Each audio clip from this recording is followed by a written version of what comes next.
Alhamdulillah baik Pak. Tadi pagi hujan ya. Sangat kredit sekali. Baik, Manda, semuanya ya. Iya Pak. Hari ini kan Bu Manda mau praktek aja di kosan dia ya. Iya. Sebelum praktek, tentunya kan Bu Manda ini kan untuk menyiapkan persiapan ya. Iya Pak. Nanti yang akan Bu Manda ajarkan mapel apa? Mapel Bahasa Indonesia sama IPS. Dua tematik ya. Dua tematik.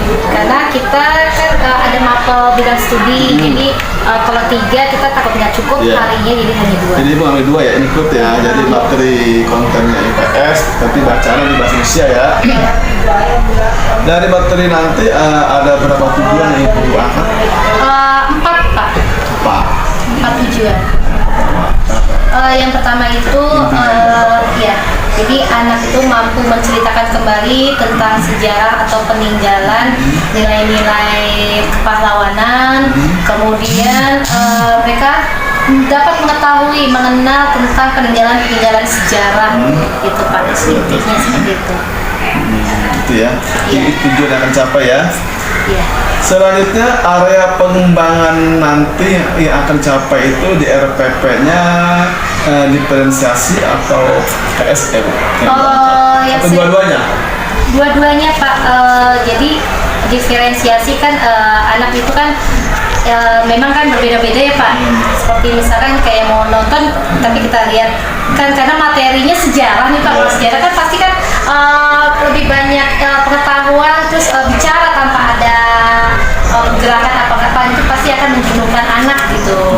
Jadi saya mengambil diferensiasi, jadi ada menonton, kemudian saya juga menjelaskan kembali, kemudian saya tempel materinya di dinding gitu Pak. Jadi sesuai dengan untuk anak ya. Iya. Gaya belajar. Kalau yang KSE-nya ada yang keangkat nggak sih? KSE-nya itu ya tanggung jawabnya dia, emosi tanggung jawab, disiplin dia gitu. Tanggung jawab atas tugas nanti yang akan diberikan. Kan bentuknya kan nanti kelompok discuss gitu seperti itu. Rencananya saat KBN Ibu menggunakan metode apa? Metodenya kebetulan saya akan menggunakan metode problem based learning Pak. Jadi masalah tentang yang informasi apa sih kan mereka pengetahuan baru buat mereka gitu. Kenapa kok kita pengenalan ada candi, ada ini kita bedah situ. Sejarahnya bagaimana, informasinya seperti apa gitu Pak. Diskusi jelas ya. Kemudian dengan pendekatan saintifik gitu Pak. Ditekel tetap dengan pengenalan pembelajaran abad 21 Pak, yang porsi itu. Lagi ini? Strategi mungkin saya akan yang satu lagi yang paling utama itu salah satu saya akan menggunakan metode ceramah itu pastinya ya Pak. Komando, penjelasan, anak-anak kasih apa yang mesti keluarkan kan? Iya Pak. Jadi jelas metode apapun yang dipakai oleh guru, metode yang misalnya yang modern, misalnya mungkin demonstrasi, diskusi, ceramah dan iya. Karena kan itu pasti lah guru menyampaikan informasi. Terakhir Manda, strategi yang dipersiapkan kan mengajar nih, pasti mau senjata juga mau perang Iya. menyampaikan ilmu semaksimal mungkin. Apa yang strategi? Iya sih, strategi saya sih anak-anak kan karena saya kendala dengan infokus yang kurang jelas ya ininya tampilannya. Jadi saya anak-anak strateginya membawa gadget. Jadi materi yang saya buat itu saya share kembali juga ke anak. Jadi anak bisa membukanya kembali di gadget. Dan saya print out gitu Pak. Jadi kalau misalnya memang ada yang tidak bawa gadget kan dia bisa melihat melalui jelajah materinya gitu. Ini bisa di rumah ya. Memindai gitu. Baiklah, sebelum Anda sudah saya simak apa yang sudah Ibu sampaikan dari tujuan ya, area pengembangan mesti Ibu lebih fokus ke diferensiasi dan diintegrasikan dengan KSE dan strategi. Baiklah, terima kasih Anda. Iya. Wawancara pada pagi hari ini, terima kasih. Wassalamualaikum warahmatullahi wabarakatuh. Waalaikumsalam warahmatullahi wabarakatuh. Terima kasih Pak Tata untuk kehadirannya.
bentuk prasasti yang dikenal dengan prasasti Ceru. Yang pertama, dia membuat saluran air yang dihubungkan dari Sungai Citarum, Jawa Barat untuk memerangi bajak laut. Itu perjuangan yang dilakukan oleh Raja Purnawarna. Lalu sikap kepahlawanan apa yang dimiliki oleh Raja Purnawarna? Nah, ini sikap kepahlawanannya adalah berani dan pantang menyerah memberantas kejahatan untuk keamanan dan kesejahteraan rakyatnya. Perlu kita contoh ya adik-adik sikap kepahlawanan yang dimiliki Raja Purnawarna ini.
Manda.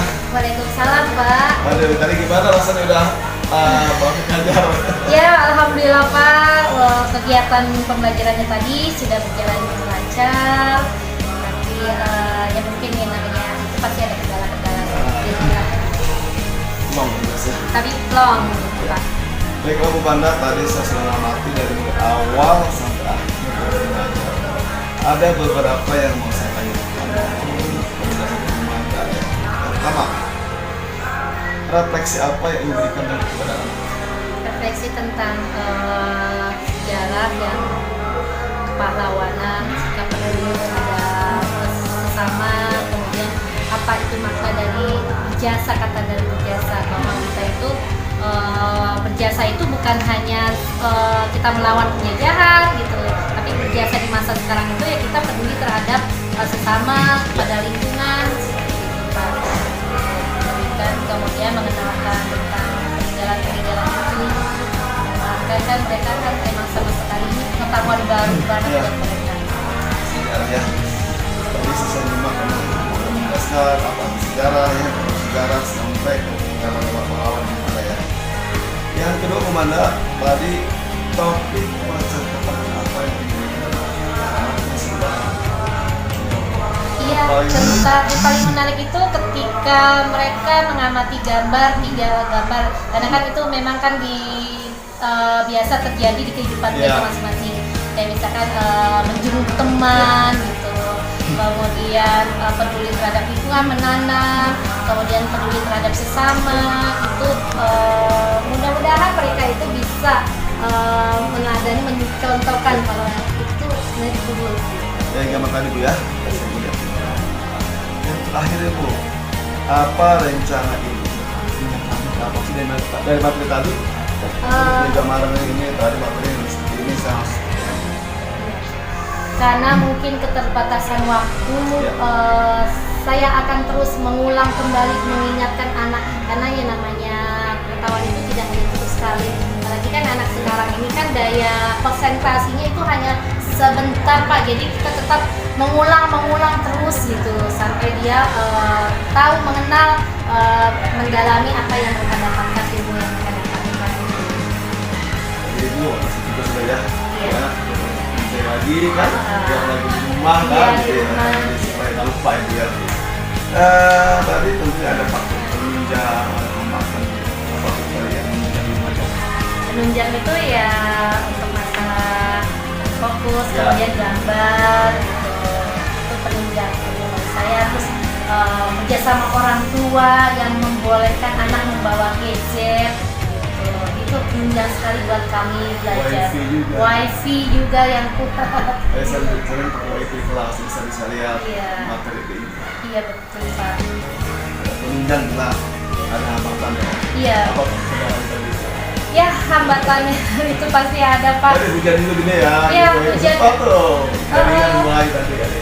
Kalau di saya itu hambatannya itu karena itu yang saya bilang, pernah saya bilang memang fokus kami itu sedang bermasalah, jadi untuk fokus ketajaman materi, jadi kalau kurang jernih gitu, karena memang settingannya saya tidak paham. Kemudian ya kita kendala juga terhadap kendala anak-anak yang memiliki ibaratnya ya mereka gampang cepat jenuh atau bosan gitu Pak. Itu yang membuat saya harus bagaimana ini biar ini untuk anak-anak yang memang dia harus memiliki kegiatan yang harus lebih, kemudian dia terbatas kan. Kalau diskusi pengetahuan itu kan sejarah kita kan harus baca Pak. Nah kalau bagi anak-anak yang tidak senang membaca, tidak senang dengan ini, itu kendala banget Pak. Ada referensinya. Iya, apa harus yang dikeluarin. Iya. Ya, alam ya. Baik Komanda, semua sudah tersampaikan, dia sudah menjalankan jalan. Demikianlah percakapan kita di kelas. Wassalamualaikum. Waalaikumsalam warahmatullahi wabarakatuh. Sama-sama Pak Tatang, terima kasih atas semuanya.